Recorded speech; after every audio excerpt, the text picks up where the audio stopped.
As far as starts go, you couldn't have asked for much more against Butler.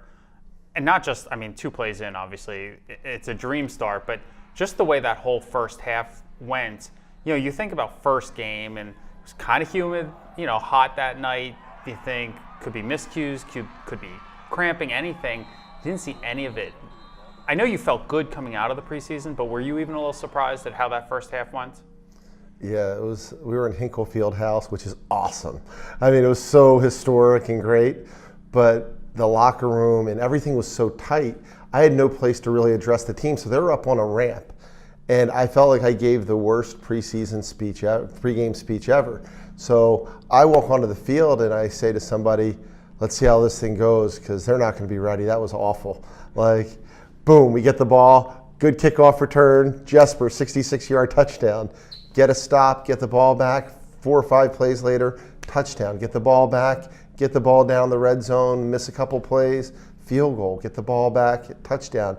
And next thing you know, it's 44-7, and it wasn't flawless, but it was close. Yeah, you keep that pregame speech, because whatever it was, offense, defense, special teams, they looked in sync from the start. Yeah. There's a lot of pieces that you can look at from especially on the offensive side. Everyone talked about Lovett. Everyone talks about Horsted. The guy I was most impressed with offensively was Charlie Volker. And it's not like he was coming off a bad year. He scored 14 touchdowns last season, but he just looked different, more confident, more complete, I think, is kind of what I thought. Yeah, right around the end of training camp last year, he was having an incredible training camp, and then he suffered an illness, and he was on the back end of it. He practiced with the illness for 2 weeks, didn't say a word, which is how Charlie operates. And finally, they took a look. He had to miss the first game. He was very limited, and it took him a while to get going to the level that we know he can play. And he has had another great training camp. He's healthy. He did some things in space that he hadn't done before in terms of, he just likes to run guys over. He actually made some guys miss, and maybe he's added that to his repertoire there. But it was really nice to see him make some long runs.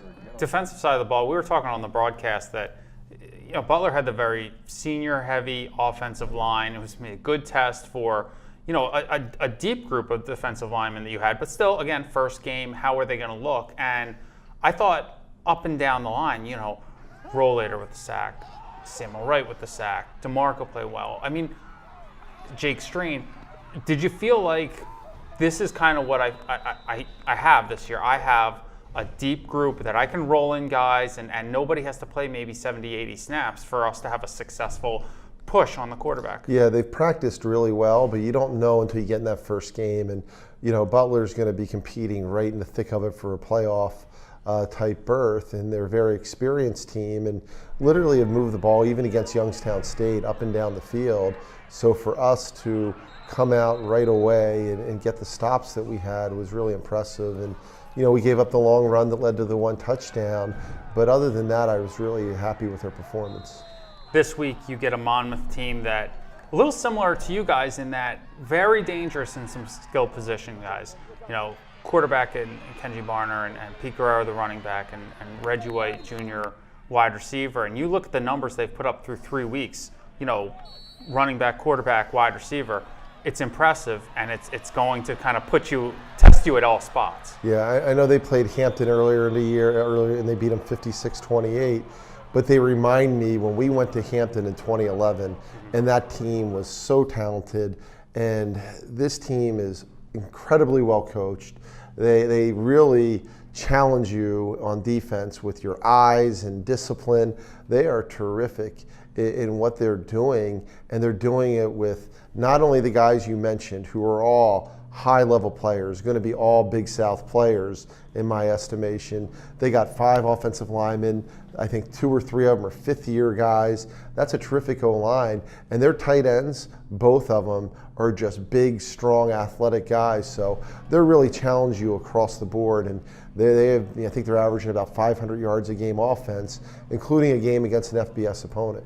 They put themselves in a little bit of a hole last week against Lafayette. Kick return for a touchdown, find themselves trailing. Second half, defense really put the clamps down, gave their offense time to get the go-ahead points, which it did. When you look at this Monmouth defense, when it's playing well, what is it doing? Well, they're strong. They are right from the first level. Their D linemen are right on the ball, and they get their hands on you, and they get knocked back. Their linebackers are downhill. Their safeties are downhill. Their corners just lock guys down. They're athletic. It's a really good defense, and it's a defense, frankly, that has played very well. Teams are not moving the ball consistently against them, and I said this is probably as talented a team, but not only a talented team, they are so well coached and they combine those things that I will be surprised not only if they don't make the playoffs. This is a team, we played a few teams that made playoff runs. This team has a chance to make a deep playoff run.